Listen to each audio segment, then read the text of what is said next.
திருமாவளவன் வந்தால் அதிமுக பாஜக பக்கம் திரும்பாது. அதிமுக விசிக கூட்டணியை உறுதிப்படுத்த வேண்டும் என்று எத்தனையோ மீடியேட்டர்ஸ் இடையிலே இருப்பவர்கள் என்று பேசினார்கள். இது அந்த அன்றைக்கு இருந்த அரசுக்கு, ஆட்சியாளர்களுக்கு தெரியும். உடன்பட்டேனா? அதற்கு உடன்படவில்லை. ஏன்? இன்றைய முதலமைச்சர் அனைவருக்குமான தலைவர் அம்பேத்கர் என்கிற நூலை வெளியிடுகிற போது திருமாவளவன் அவர்கள் எங்கிருந்தாலும் அவருடைய உள்ளம் இங்கேதான் இருக்கும் என்று அந்த வெளியீட்டு விழாவிலே பேசினாரே. எமது கூட்டணிக்கு வந்தால் ஆட்சியிலும் பங்கு, அதிகாரத்திலும் பங்கு தர தயாராக இருக்கிறோம் என்று சொன்னாரே. ஆட்சியிலும் பங்கு, அதிகாரத்திலும் பங்கு என்று சொன்னதும் அது சிறுத்தைகளின் முழக்கம்தான் என்று உலகமே புரிந்து கொண்டதே. அது திருமாவளவனுக்கான அழைப்புதான் என்று அரசியல் அரங்கில் இருந்த அத்தனை பேரும் புரிந்து கொண்டார்களே. அதை காரணம் காட்டி என்னால் ஓடி போயிருக்க முடியாதா? கை கொடுத்திருக்க முடியாதா? அப்போதே புதிய கூட்டணியை உருவாக்கி இருக்க முடியாதா? திமுக கூட்டணியில் கையொப்பமிடுவதற்கு ஒரு மாதத்திற்கு முன்பு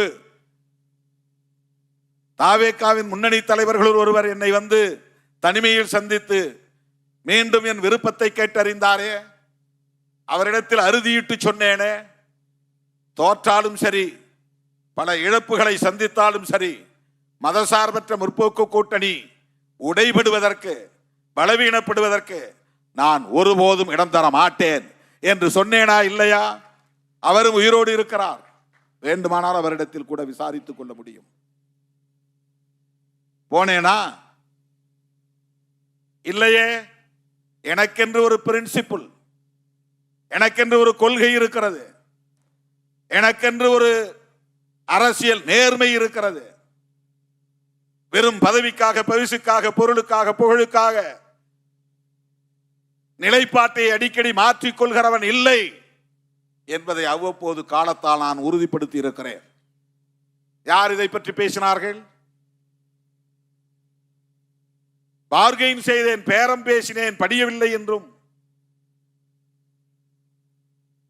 வாய்ப்பு நிறைவேறவில்லை, அதனால் இன்றைக்கு தாவேகாவுக்கு ஆதரவு என்றும் பலரும் இன்றும் பேசிக் கொண்டிருக்கிறார்கள். திராவிட முன்னேற்ற கழக தலைமையிலான மதசார்பற்ற முற்போக்கு கூட்டணிக்கு விடுதலை சிறுத்தைகள் கட்சி எந்த வகையிலே துரோகம் இழைத்தது? யாராவது சொல்ல முடியுமா? ஆதாரம் காட்ட முடியுமா? வெளிப்படையாக விவாதிக்க முடியுமா? தாவேகாவுக்கு ஆதரவு தெரிவிக்கிற கடைசி நொடி வரையில் திமுக தலைமைக்கு தகவல் கொடுத்தேன். நாங்கள் இப்படித்தான் முடிவெடுக்க போகிறோம், இப்படித்தான் நிலைப்பாடு எடுக்க போகிறோம், இதுதான் காரணம். வெளிப்படையாக பேசினோமா இல்லையா? ஒப்புதல் பெற்றோமா இல்லையா? அந்த தோழமையை பாராட்டினோமா இல்லையா? அந்த நட்புறவை சிதைக்க கூடாது என்பதில் உறுதியாக இருந்தோமா இல்லையா? தோழர் ரவிக்குமார் அவர்களும் சிந்தனை செல்வன் அவர்களும் அன்றைக்கு என்னோடு நெருக்கமாக இந்த இடத்திலே தனிமையில் இருந்த போது, சேருவதென்று முடிவெடுத்தால் நீங்களே அமைச்சரானால்தான் தமிழ்நாடு முழுவதும் ஒரு எழுச்சி உருவாகும், அதற்கு நீங்கள் உடன்பட வேண்டும், அதுதான் சிறப்பாகவும் இருக்கும். ஒன்று ஆதரவு தருவதில்லை என்ற நிலைப்பாட்டை எடுக்க வேண்டும். அப்படி இல்லை என்றால் ஆதரவு தருவது என்று முடிவெடுத்தால் நீங்களே அமைச்சராவதுதான் சரியாக இருக்கும் என்ற ஆலோசனைகளை தந்தார்கள். இந்த ஆலோசனை, ஆனால் அதற்கும் நான் உடன்படவில்லை. என்னை பொறுத்த மட்டில் என்னை பற்றிய தனிப்பட்ட முடிவு, அதை எடுப்பதற்கு எனக்கு தனி அதிகாரம் இருக்கிறது, சுதந்திரம் இருக்கிறது. தோழர் ரவிக்குமார் இடத்திலே நான் சொன்னேன், தனிப்பட்ட முறையில் என்னுடைய கருத்து இது, ஆனால் கட்சி கருத்து என்று இதை நான் திணிக்க மாட்டேன். கட்சி சார்பில் அனைத்து பொறுப்பாளர்களும் இங்கே இல்லை என்கிற போது, பொதுச் செயலாளர்கள் என்கிற முறையில் நீங்கள் இருவரும் சொல்லுகிற கருத்தை நான் ஏற்றுக்கொள்ளுகிறேன் என்று 10 நாட்களுக்கு பிறகுதான் தோழர்களே 9ஆம் தேதி ஆதரவு என்கிற நிலைப்பாட்டை நாம் தனித்து வெளியே இருந்து ஆதரவு தருவது என்கிற நிலைப்பாட்டை மட்டும் அறிவித்தோம். கம்யூனிஸ்டுகளுக்கு என்ன நிலைப்பாடோ அதுதான் நம்முடைய நிலைப்பாடு. அவர்கள் எடுப்பதை போல் நாங்களும் எடுப்போம் என்று நான் சொன்ன வாக்குறுதியை இன்றைக்கு நிறைவேற்றினேன். ஆனால் கம்யூனிஸ்ட் தோழர்களுக்கே திருமாவளவன் மீது சந்தேகம் வரக்கூடிய அளவுக்கு விவாதங்களை மடைமாற்றி கொண்டு போனார்கள். திருமாவளவன் தாமதப்படுத்துவதற்கு இதுதான் காரணம்.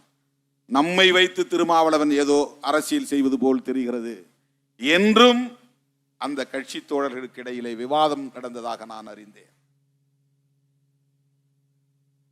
எந்த இடத்திலும் நாம் அப்படி பேசவில்லை. அவர்களும் நாமும் ஒரே களத்தில் நிற்கிறோம், ஒரே திசை வழியில் பயணிக்கிறோம்.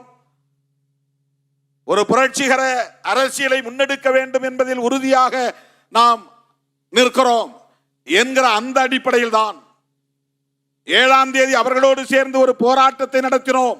அந்த அடிப்படையில் தான் நீங்கள் என்ன முடிவெடுக்கிறீர்களோ அதன்படி நாங்களும் எடுக்கிறோம் என்று தோழமையை உறுதிப்படுத்துவதற்காக நான் அந்த கருத்தை சொன்னேன்.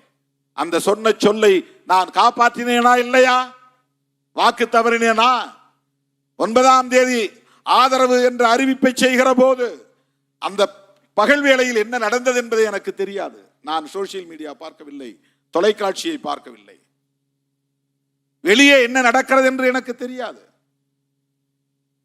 ஏன் தலைமையகத்திற்கு பத்திரிகையாளர்கள் வந்தார்கள் எனக்கு தெரியாது. யாரும் அழைக்கவில்லை, அவர்களே தேடி வந்தார்கள். தோழர்களே, 9ஆம் தேதிக்கு பிறகு 21ஆம் தேதி தான் அமைச்சரவையில் தேர்வது என்று நாம் முடிவெடுத்தோம். அமைச்சரவையில் சேர்ந்தது அவ்வளவு பெரிய குற்றமா? பெரியார் வெளிவந்தவர்கள் பெருமைப்பட்டு இருக்க வேண்டாமா? தலித் மக்களுக்காக போராடுகிற ஒரு இயக்கம் முதல் முறையாக அமைச்சரவையிலே இடம்பெறுவதை நாங்கள் வரவேற்கிறோம், பாராட்டுகிறோம் என்றல்லவா பெரியார் பாசறையில் இருந்து உருவான இயக்கங்கள் தலைவர்கள் அதில் உடன்பாடு இல்லை என்றாலும் கூட பாராட்டி இருக்க வேண்டும்.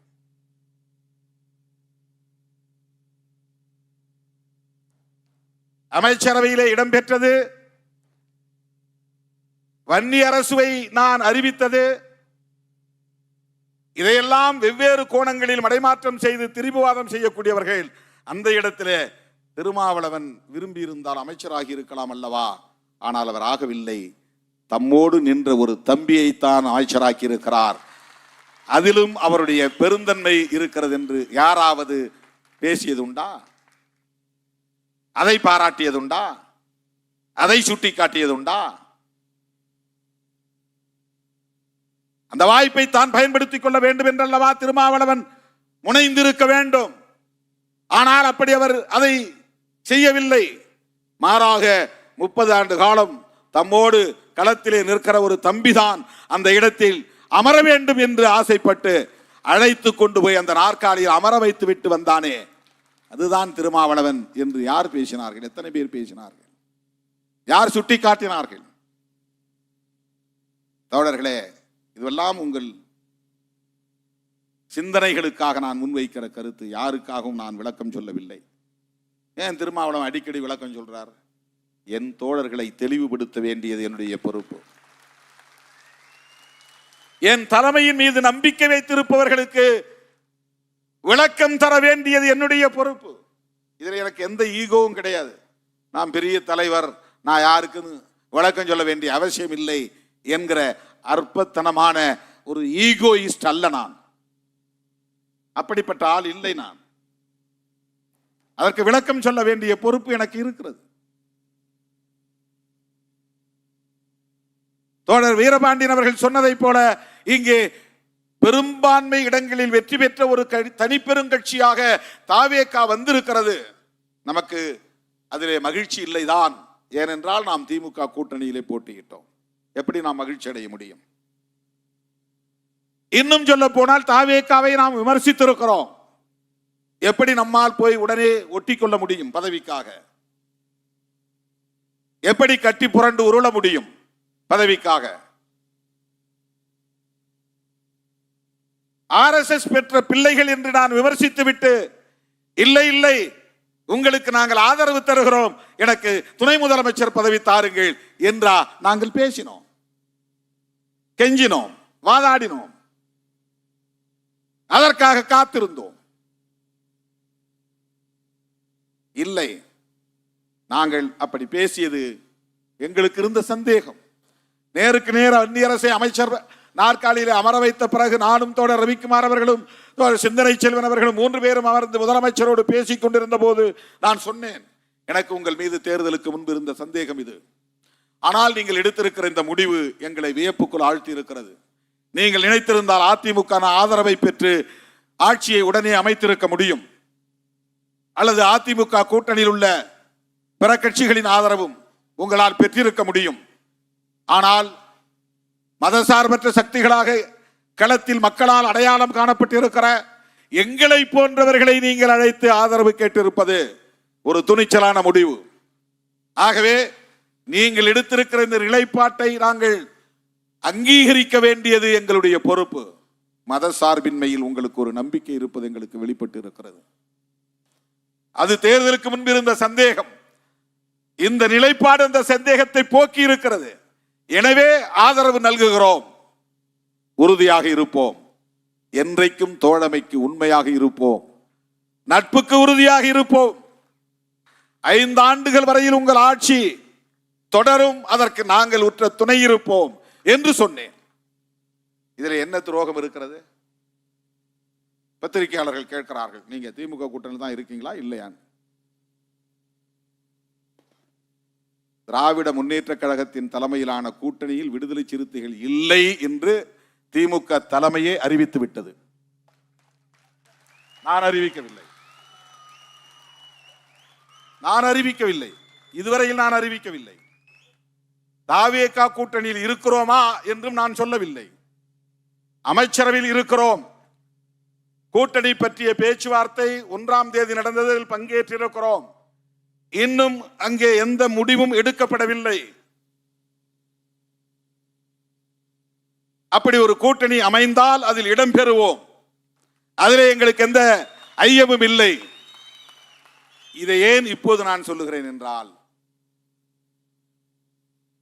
திராவிட முன்னேற்ற கழகத்தின் தலைவர்கள் அத்தனை பேரும் ஒன்று கூடி விடுதலை சிறுத்தைகளில் இருந்து ஒருவரை அழைத்து கட்சியிலே இணைத்த போதே திமுக தலைமையே சொல்லுகிறது, விடுதலை சிறுத்தைகளோடு எங்களுக்கு உறவில்லை என்று. நானா சொன்னேன்? விடுதலை சிறுத்தைகளோடு கூட்டணி இல்லை என்ற அறிவிப்பை செய்தது யார்? பெருமதிப்பிற்குரிய மேனாள் முதலமைச்சர் அண்ணன் முத்துவேல் கருணாநிதி ஸ்டாலின் அவர்கள்தான். எனது மதிப்புக்குரியவர். அவர் மீதான மதிப்பு என்றைக்கும் குறையாது, அது வேறு. பாஜகவில் இருக்கிற தலைவர்களுக்கே மிகுந்த மரியாதை கொடுக்கிறவன் திருமாவளவன். அவர்கள் கொள்கை, அவருடைய அரசியல் நமக்கு பகை, அவ்வளவுதான். தனிநபர்கள் யாரும் இல்லை. அக்கா தமிழிசை சவுந்தரராஜன் எங்கே வந்தாலும் தேடி போய் வணக்கம் சொல்லுகிறவன் நான். அண்ணன் பொன்னார் அவர்கள் வழியிலே பார்த்தாலும் வண்டியை நிறுத்திவிட்டு ஓடி போய் அவருக்கு கை கொடுக்கிறவன் திருமாவளவன்.